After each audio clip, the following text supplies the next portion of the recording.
بسم اللہ الرحمن الرحیم۔ سوال: کیا آپ لفظ عرب کے لغوی معنی جانتے ہیں؟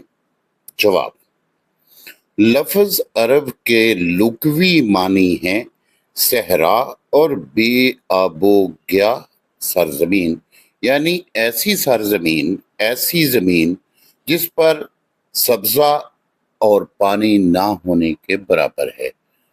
سوال: مورخین نے نسلی اعتبار سے عرب اقوام کی کون سی 3 قسمیں قرار دی ہیں؟ جواب: نمبر 1 عرب بائدہ، نمبر 2 عرب عاربہ اور نمبر 3 عرب مستربہ۔ سوال: عرب بائدہ سے کون سے عرب مراد ہیں؟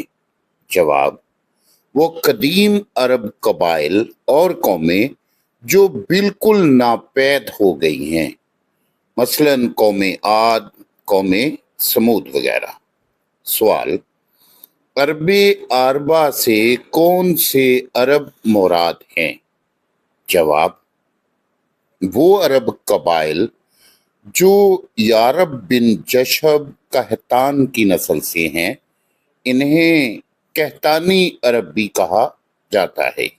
سوال: عرب مستربہ سے کون سے عرب مراد ہیں؟ جواب: وہ عرب قبائل جو حضرت اسماعیل علیہ السلام کی نسل سے ہیں، انہیں عدنانی عرب بھی کہا جاتا ہے۔ سوال: حضرت ابراہیم علیہ السلام کا اصل وطن کون سا شہر تھا؟ جواب: حضرت ابراہیم علیہ السلام اصلاً عراق کے شہر اور کے باشندے تھے۔ سوال: حضرت ابراہیم علیہ السلام کی پیغمبرانہ سرگرمیوں کا مرکز کون سا ملک تھا؟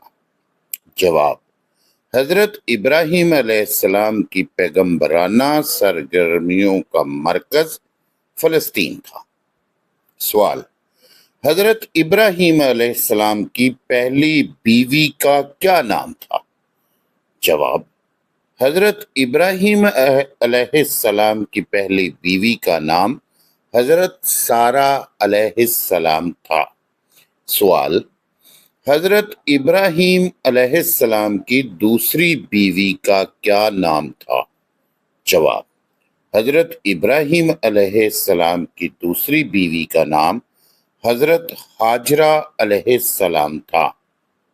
سوال: حضرت ہاجرہ علیہ السلام کا فرعون مصر سے کیا رشتہ تھا؟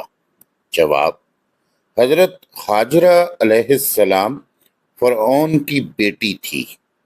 سوال: حضرت ہاجرہ علیہ السلام کا حضرت سارہ جو کہ حضرت ابراہیم علیہ السلام کی پہلی بیوی تھی سے کیا تعلق تھا؟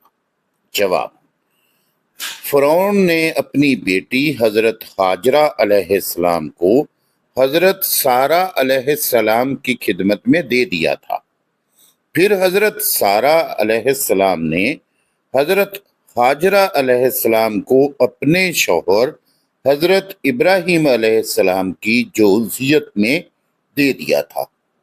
حوالے کے لیے دیکھ سکتے ہیں، کتاب کا نام ہے رحمت للعالمین اور صفحہ نمبر 3637، جلد نمبر 3۔